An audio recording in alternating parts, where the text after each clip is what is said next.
Hello everyone, welcome channel learn with ease. आज हम solve करेंगे चैप्टर गुडविल का question number 3, chapter 2 TS Grewal की बुक से class 12 accounts. Online classes, online tuitions के लिए आप मुझे स्क्रीन पर दिए गए नंबर पर व्हाट्सएप कर सकते हो अपना नाम और क्लास। और अगर आप सॉल्यूशन ढूंढ रहे हो टीएस ग्रेवाल और डी के गोयल न्यू एडिशन बुक के, तो चैनल की प्लेलिस्ट को क्लिक करो, आपको सभी सॉल्यूशन अपलोडेड मिलेंगे। कम्युनिटी सेक्शन पर क्लिक करोगे तो एमसीक्यूज मिलेंगे क्विज की फॉर्मेट में, और शॉर्ट सेक्शन में मिलेंगे आपको इन सभी एमसीक्यूज के सॉल्यूशन। तो बहुत कुछ है चैनल पर, विजिट द चैनल। अच्छा लगे तो शेयर और सब्सक्राइब जरूर करना। तो क्वेश्चन में क्या दिया है, पूरब और पूर्वी दो पार्टनर है, प्रॉफिट शेयरिंग रेशियो 2:1 है। अब नया एक पार्टनर ज्वाइन कर रहा है पर 1/4 शेयर ऑफ प्रॉफिट के लिए।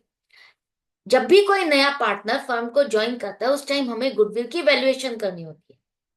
क्यों करनी होती है? गुडविल क्या है? गुडविल है आपके जो हार्डवर्क से जो आपके बिजनेस की एक रेपुटेशन बनी है, उस रेपुटेशन के लिए आपको जो पैसा एक्स्ट्रा मिलने वाला है उसे हम कहते हैं गुडविल। जब भी ये फर्म वाइंड अप की जाएगी, इसकी नेट एसेट से जितनी भी वैल्यू ज्यादा मिलेगी वो गुडविल है। अब फर्म को हम आज वाइंड अप नहीं कर रहे, लेकिन जब भी वाइंड अप करेंगे तो उसमें इस नए पार्टनर का भी शेयर बनेगा। तो इसीलिए उसका शेयर ऑफ गुडविल कितना बनता है फ्यूचर में और आज कितना बनता है, उस हिसाब से हम उससे डिमांड करते हैं कि आज अगर हम देखें, अगर आज हम इस बिजनेस को वाइंड अप करेंगे तो हमें कितना एक्स्ट्रा पैसा मिलने वाला है, उसमें इस नए पार्टनर का शेयर क्या होगा, वो शेयर किसका कम होने वाला है। देखो ध्यान से समझो, जो प्रॉफिट पहले दो पार्टनर में बढ़ता था, अब एक नया पार्टनर आएगा तो तीन में बटेगा। तो किसी ना किसी का तो शेयर कम होगा और इसको मिलेगा। तो वो शेयर किसका कम हो रहा है और इसके पास ट्रांसफर हो रहा है, तो वो जो शेयर ऑफ गुडविल है वो इसको लेकर आना है, ताकि जिसका कम होने वाला है वो उसको कंपनसेट किया जा सके। मेन पर्पस क्या है गुडविल की कैलकुलेशन का, अगर आप ये समझ जाते हो तो आगे के सारे चैप्टर में गुडविल मेन पॉइंट है।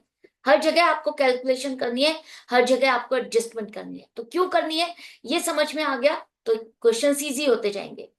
अब आपको यहां पर कहा है कि दो वैल्यूज कैलकुलेट करनी है, एक एवरेज प्रॉफिट ऑफ 4 इयर्स लेकर के और एक आपको एवरेज प्रॉफिट ऑफ 5 इयर्स लेकर के कैलकुलेट करना है। और जो भी वैल्यू ज्यादा होगी वो आपकी गुडविल की वैल्यू लेकर के चलनी है आपको।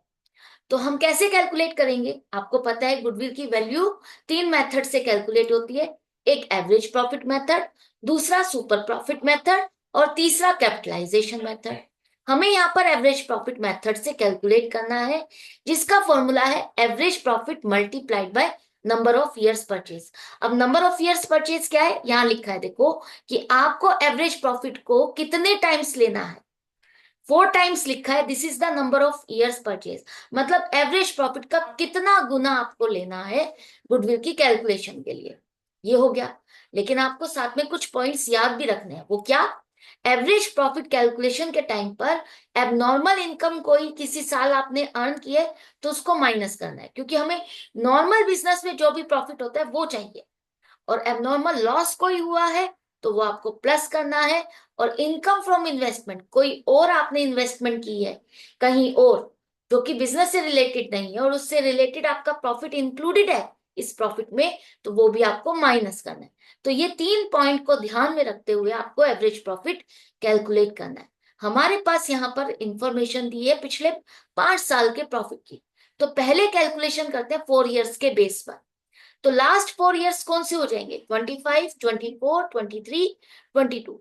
तो 22 से लेकर के 25 तक का आपको टोटल करना है सभी सालों का। अगर किसी साल में लॉस हुआ है, किसी साल में फर्म को लॉस हुआ है, तो क्या करेंगे? फर्म को लॉस हुआ है तो वो माइनस होगा, राइट। यहां पर आपके जितने भी प्रॉफिट थे आपने प्लस करे, 56,500 आया, ये टोटल प्रॉफिट है। एवरेज के लिए आपको नंबर ऑफ ईयर्स से डिवाइड करना है। नंबर ऑफ ईयर्स का मतलब नंबर ऑफ फिगर्स जितने भी आपने टोटल किए हैं, नंबर ऑफ ईयर्स कितने हो गए? 4।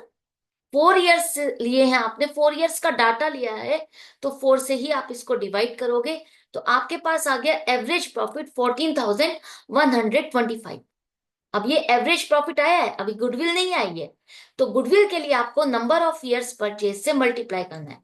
आपको क्वेश्चन में कितना दिया है, 4 टाइम्स। तो 14,125 को हम मल्टीप्लाई करेंगे 4 से, तो आ जाएगा आपके पास 56,500। आप कहोगे ये तो यही हुआ, डिवाइड किया और फिर मल्टीप्लाई किया। ये कोई इंसिडेंस की बात है कि आपने 4 से डिवाइड किया और 4 ही आपको मल्टीप्लाई करने के लिए दिया है, तो सेम अमाउंट आ गई। हर क्वेश्चन में ऐसा नहीं होगा, तो कंफ्यूज नहीं होना, ध्यान से समझो। जैसा जैसा कहा है वैसे वैसे कैलकुलेशन करते जाओ। तो 4 इयर्स के बाद अब आपको 5 इयर्स की कैलकुलेशन करनी है। तो 5 इयर्स के लिए 21, 22, 23, 24, 25, 5 साल के प्रॉफिट्स का आप टोटल करोगे, जो कि आ जाएगा 70,500। अब इसका एवरेज निकालने के लिए आपको 70,500 को 5 साल का डाटा लिया तो 5 से ही डिवाइड करोगे। एवरेज प्रॉफिट आ गया 14,100। अब ये एवरेज प्रॉफिट है। गुडविल के लिए आपको वही नंबर ऑफ इयर्स परचेज 4 से मल्टीप्लाई करना है। तो यहां पर अब आपकी गुडविल की वैल्यू क्या आई, 56,400। अब दोनों कैलकुलेशन को अगर आप कंपेयर करते हो 4 इयर्स और 5 इयर्स से, तो आपको हायर वाली लेनी है। तो हायर वाली कौन सी है, 56,500। 4 इयर्स वाली, तो हमारी गुडविल की कैलकुलेशन क्या हो जाएगी, 56,500। आई होप क्वेश्चन आपको अच्छे से समझ में आ गया। गुडविल क्या है, गुडविल का पर्पस क्या है, सब कुछ आपको क्लियर होता जा रहा है, कॉन्सेप्ट क्लियर होता जा रहा है। जब आपको टर्म्स समझ में आ जाती है, मीनिंग समझ में आ जाता है, इसका पर्पस समझ में आ जाता है, तो आपके लिए वो चीजें याद रखनी और याद होनी बहुत ईजी हो जाती है। आप उस चीज को भूलते नहीं हो कभी भी। कॉन्सेप्ट क्लियर होने के बाद वो चीज रटते नहीं, हम उसे समझते हैं। समझ ली हुई चीज कभी भी हम भूलते नहीं है, और भूलोगे नहीं तो डेफिनेटली अच्छा स्कोर करोगे, राइट। तो इसी तरह से लर्निंग कंटिन्यू रखो। मिलते हैं नेक्स्ट वीडियो में नेक्स्ट क्वेश्चन के साथ। Good bye and take care.